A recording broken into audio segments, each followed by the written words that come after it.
Balai Benih Hortikultura di bawah Dinas Pertanian Kabupaten Garut, yang berada di Jalan Raya Cisurupan, Desa Balewangi, Kecamatan Cisurupan, Kabupaten Garut berhasil mengembangkan benih jeruk untuk para penangkar.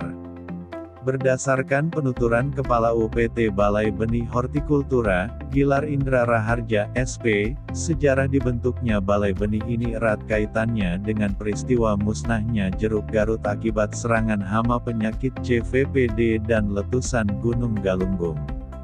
Berikut ini penjelasan Gilar Indra terkait pengelolaan Balai Benih Hortikultura, dan bagaimana peranan Balai Benih dalam mendidik para siswa SMK Pertanian di Kabupaten Garut. Pak Gilar, ini balai ini bergerak di bidang apa saja, Pak? Ini khususnya kalau lihat dari segi tupoksi, ini adalah pengadaan mata tempel. Jadi secara sejarah, pada tahun 82 itu terjadi serangan CVPD, situs Puim disease ke tanaman jeruk, sehingga Kabupaten Jeruk hancur semuanya akibat CVPD itu yang disebabkan oleh bakteri, kalau tidak salah nih bakteri. Nah selanjutnya tahun 92 termasuk Galunggung waktu itu. Nah maka tahun 92 maka untuk melestarikan jeruk Garut itu ya didirikanlah ini dengan nama BPMT, Blok Penggandaan Mata Tempel Jeruk, kerjasama dengan Balai Jasro Telekung, Balai Penelitian Tanaman Jeruk dan Buah Subtropika di Telekung Malang. Nah di sini terdapat beberapa screen. Di sini ada 7 screen yang berfungsi. Nah terus di dalamnya itu ada tanaman jeruk. Nah ada tanaman jeruk tidak dibuahkan, tapi ini merupakan pohon induk, akan diambil mata entresnya untuk kebutuhan entres nanti di okulasi jeruk nanti. Kan kalau perbanyakan tanaman jeruk itu kan kalau dari biji berapa tahun gitu kan. Nah maka melalui okulasi itu, nah di sini hanya 2,5 tahun, 3 tahun sudah mulai berbuah. Mulai berbuah. Nah sementara secara tupoksi di sini adalah tadi itu penggandaan mata tempel jeruk dalam screen, berarti labelnya label ungu itu. Label ungu untuk memproduksi label biru di petani.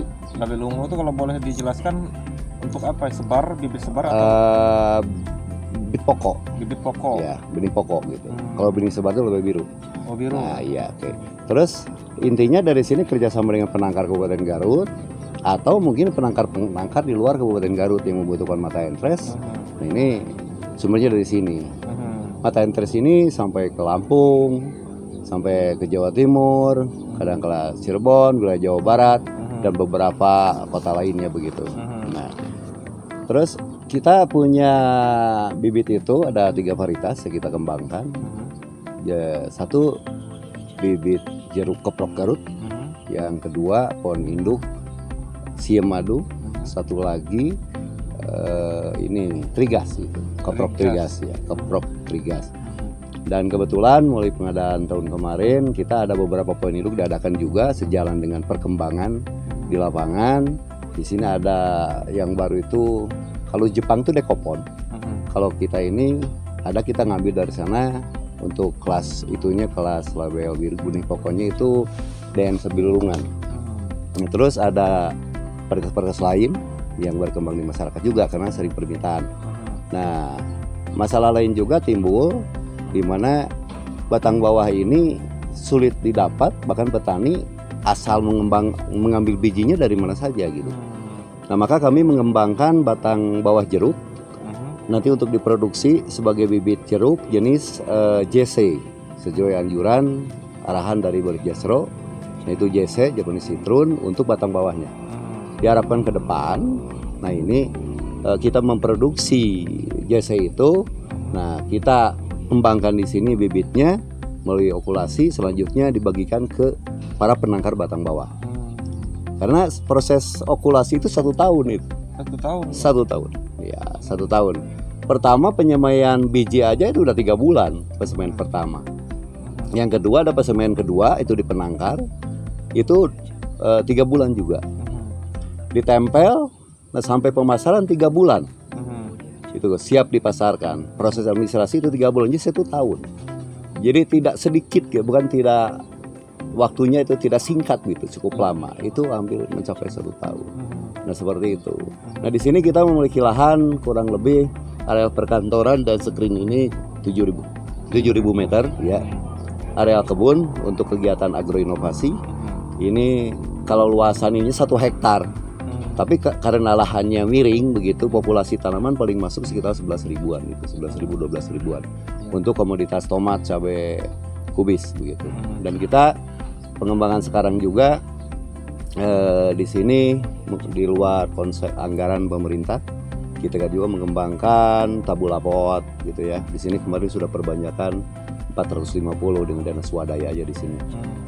Terus kedua ada strawberry di sini. Nah, terus termasuk kebetulan setiap tahun juga kita bukan menerima ya, ada satu kerjasama prakerin. Prakerin apa tuh? Praktek kerja industri. Nah, di mana untuk SMK pertanian. Ya. Nah, di sini sekarang ada 40 orang kebetulan dari SMK Rabani, SMK Rabani Karangpawitan. Yang kedua ada SMK Alpariji Leles. Masuk juga dari Maroko, Cisewu, daerah Kecamatan Bayungbuang masuk kurang lebih sekitar 8 SMK selalu mengadakan pelatihan di sini. Jadi tidak saja kita bergerak di blok pengganda mata tempel, juga kaitan magang juga demi mendukung. Ya, dia 2 bulan, ada yang 3 bulan demi pendidikan pertanian untuk generasi milenial ke depan gitu kan. Mereka itu semua SMK pertanian semua ya? SMK pertanian dari 2 sekolah yang sekarang. Nah seperti itu. Alhamdulillah datang ke sini mereka cukup antusias mengikuti kegiatan dan keluar dari sini biasanya ada satu perubahan karakter, lebih dewasa dalam berpikir karena kita arahkan mereka ke agribisnis gitu. Nah kita arahkan mereka ke agribisnis sehingga diharapkan dia sudah keluar nanti bisa menentukan sikap, yaitu mau ngambil di bidang apa begitu kan dalam dunia pertanian ini. Nah seperti itu kira-kira. Nah Pak, selain jeruk tentunya ada bibit lain juga nggak sini yang dikembangkan? Kalau di sini hanya koleksi saja Pak, hanya koleksi saja, misalkan untuk edukasi saja, hanya koleksi. Kita tidak berjualan jeruk, karena secara pedum dan aturan Perda juga tidak ada jualan. Oh tidak ada? Tidak ada, cuman poksinya itu di dalam masalah penggandaan mata tempel saja di sana. Artinya kita ini menyediakan mata tempel untuk penangkar lagi gitu ya? Penangkar bibit jeruk di lapangan. Makanya tadi labelnya ungu ya? Ya, labelnya ungu di sini. Kalau sebar itu biru ya? Biru. Baik. Nah Pak, tadi berbicara mengenai CPPD ya. Nah itu keberadaan virus atau bakteri itu masih ada sekarang Pak? Sementara ini saya lihat dari screen dan di lapangan itu tidak kelihatan. Kebetulan ya tidak kelihatan dan belum pernah terdengar yang terang CPPD begitu secara massal begitu kan. Paling ya penyakit tungau, trip, ulat, terus ada satu diplodia itu, tapi masih bisa ditangani diplodia seperti itu. Ya. Itu kan yang menyerang jeruk Garut dulu ya sampai dimusnahkan itu ya. Betul. Nah berarti sekarang masyarakat kalau mau nanam jeruk Garut sudah bisa sekarang ya? Bisa, sudah banyak sekarang. Sudah banyak ya. Seperti yang dilaksanakan oleh Pak Dadan itu di Samarang, Bosaga itu, yang di Cinta Rakyat ya, kalau tidak salah di Samarang. Terus ada di Pasirwangi dan beberapa kecamatan sudah berkembang gitu. Hanya sayangnya begitu untuk petani yang baru yang akan ingin budidaya jeruk itu agak susah juga. Karena sudah kebanyakan di sayur gitu lah. Kebanyakan di sayur mungkin karena umur pendek. Ya dia ke sayur gitu. Kalau daerah dataran tinggi itu. Nah kita tetap aja kita mendukung terhadap program penanaman 1 juta pohon jeruk. 1 juta pohon jeruk di Garut? Iya, dari dulu itu. Dari dulu ya. Saat ini gimana itu program itu? Ya berjalan. Berjalan ya. Ya, kita pun ada kemitraan dengan para penangkar dan penangkar pun ada kemitraan dengan para petani begitu. Seperti itu. Baik, terima kasih. Ya.